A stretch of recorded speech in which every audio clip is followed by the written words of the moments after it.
Salam sejahtera dan salam sayang USM. Nama saya Gao Yusiang. Nombor metrik saya ialah 146808.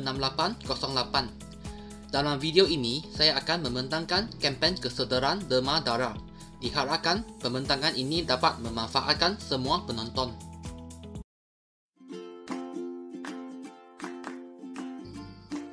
Tahukah anda, menurut Pusat Darah Negara KKM, setiap 43 saat, satu pak darah diperlukan bagi menumpang keperluan pesakit di Malaysia. Demam darah dapat menyelamatkan sekurang-kurangnya 3 nyawa. Ini kerana darah utuh yang didemam boleh diproses dan menghasilkan sel darah merah, platelet dan plasma. Terdapat dua objektif pembentangan kempen kesedaran demam darah ini dijalankan seperti yang berikut.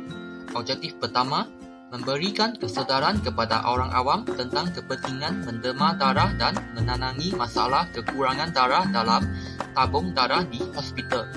Objektif kedua pula, memupuk sifat penyayang dan sedia menolong di masyarakat Malaysia secara amnya dan mempertingkatkan interaksi masyarakat. Terdapat beberapa kepentingan mendemam darah. Secara umumnya, kita tahu bahawa demam darah dapat menyelamatkan nyawa orang lain. Setiap hari, terdapat ribuan orang yang memerlukan darah dan sebab itu kita digalakkan untuk mendemam darah yang boleh menyelamatkan nyawa banyak orang. Namun begitu, mendemam darah bukan sahaja perbuatan yang mulia dengan menyelamatkan nyawa orang lain. Mendemam darah juga mendatangkan pelbagai faedah kepada pendemam itu sendiri. Antaranya, pendemam dapat mengurangkan risiko mengidap kanser. Dengan mendemam darah secara berkala, pendemam boleh mengurangkan risiko kanser pada bahagian usus, perut, hati dan tekak. Seterusnya, pendemam juga dapat mengurangkan risiko sakit jantung. Penyakit jantung dikait dengan kandungan zat besi di dalam darah seseorang dan zat besi yang berlebihan akan menjadi darah seseorang lebih pekat dan mengakibatkan kerosakan arteri dalam masa jangka panjang. Apabila seseorang mendemam darah, ia dapat mengeluarkan zat besi daripada tubuh badan seseorang tersebut serta mengekalkan kecairan darah yang sesuai untuk kesihatan arteri pada pendemam. Di samping itu, mendemam darah dapat mengurangkan kalori di dalam badan. Kajian mendapati bahawa mendemam darah dapat membakar sebanyak 650 kalori dalam badan seseorang dalam satu sesi, yang mampu membantu penderma mengurangkan berat badan, kekal sihat di samping mencegah obesiti. Faedah yang lain pula yang dapat mendatangkan kepada pendemam itu sendiri seperti merangsangkan pengeluaran sel darah merah. Setelah mendemam darah, tubuh berfungsi untuk mengatasi kehilangan darah. Ia akan merangsangkan pengeluaran sel darah baru dan seterusnya membantu menjaga kesihatan. Mendemam darah bukan sahaja dapat menjadikan pendemam sihat dari segi fizikal tetapi juga sihat dari segi mental.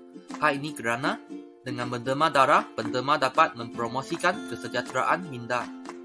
Mendemam darah dapat meningkatkan kesihatan emosi. Berbuat baik untuk orang lain juga adalah baik untuk jiwa diri seseorang. Rasa kegembiraan menyelamatkan nyawa seseorang ketika mendemam dapat meningkatkan mood mental dan membuat seseorang berasa bertanggungjawab. Pendemam darah adalah istimewa. Ini adalah kerana tidak semua orang layak untuk menjadi seorang pendemam darah. Terdapat beberapa kriteria yang melayakkan seseorang itu untuk mendemam darah. Antara kriteria yang ditetapkan adalah seperti berikut. Seseorang pendemam darah mestilah sihat tubuh badan dan tiada masalah kesihatan yang kronik. Berumur 17 tahun hingga 70 tahun. Berat badan melebihi 45 kg. Tidur minimum 5 jam pada malam sebelum hari pendemaan. Tidak mengambil ubat-ubatan, minuman alkohol dan antibiotik dalam jangka waktu terdekat sebelum hari pendemaan. Kriteria pendemaan darah yang seterusnya seperti makan dalam masa 4 jam sebelum mendemam darah, pendemaan terakhir sekurang-kurangnya 3 bulan yang lepas, dan bagi pendemam wanita pula tidak mengandung, tidak menyusukan anak dan tidak datang haiz. Sebenarnya, proses mendema darah adalah tidak begitu kompleks. Marilah kita melihat apakah proses mendema darah. Langkah pertama, mengisi borang pendemaan yang disediakan, kemudian melakukan saringan kesihatan ringkas untuk mengetahui berat badan, kumpulan darah dan paras hemoglobin, iaitu tahap kepekatan sel darah merah. Langkah yang ketiga, menjalani sesi temuduga atau soal selidik ringkas bersama doktor atau anggota kesihatan untuk mengenal pasti kelayakan mendema darah. Seterusnya adalah langkah mendema darah. Pendema yang layak mendema darah akan menjalani proses pengambilan darah dalam masa 5 hingga 7 minit. Setelah selesai proses pengambilan darah, pendema perlulah berehat di kerusi pendemaan dengan minimum 10 minit selepas selesai mendema. Kemudian, pendema wajib mengambil makanan dan minuman ringan yang disediakan setelah selesai proses pengambilan darah.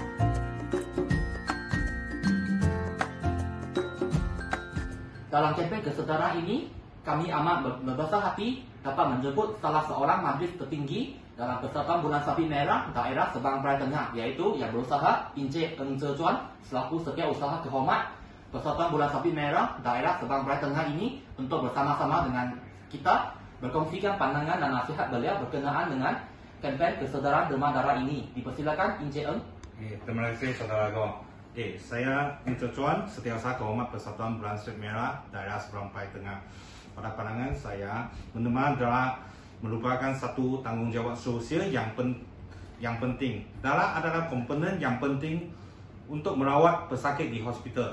Keperluan dan peminat darah meningkat dari tahun ke tahun hasil pengembangan industri kesihatan di dalam negara kita, terutama dalam tren penyakit COVID-19 masih tidak stabil lagi. Oleh itu, darah amat diperlukan untuk memastikan bank darah di hospital sentiasa dalam keadaan yang cukup untuk dibekal atau dipindah kepada pesakit yang perlu semasa kecemasan. Kami Persatuan Bulan Sabit Merah Daerah Sabang Perai Tengah telah mengajukan kempen demam darah sekurang-kurangnya 1 hingga 2 kali sebulan dengan kerjasama beberapa hospital kerajaan dan hospital swasta serta petuahan NGO dan kebajikan untuk menggerakkan orang ramai mendema darah.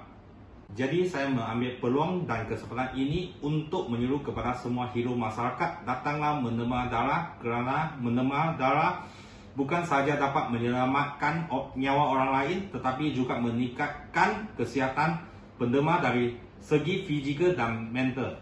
Demam darah selamat nyawa. Sebagai kesimpulannya, segala usaha dan maklumat untuk membekalkan darah yang secukupnya untuk kegunaan pesakit tidak akan berjaya tanpa sokongan daripada seluruh anggota masyarakat. Kesedaran di kalangan masyarakat adalah amat perlu sekiranya kita ingin menjadikan pendemaan darah ini sebagai satu tanggungjawab dan budaya hidup seluruh masyarakat. Ingatlah, derma darah selamat nyawa. Itu sahaja daripada saya. Sekian, terima kasih.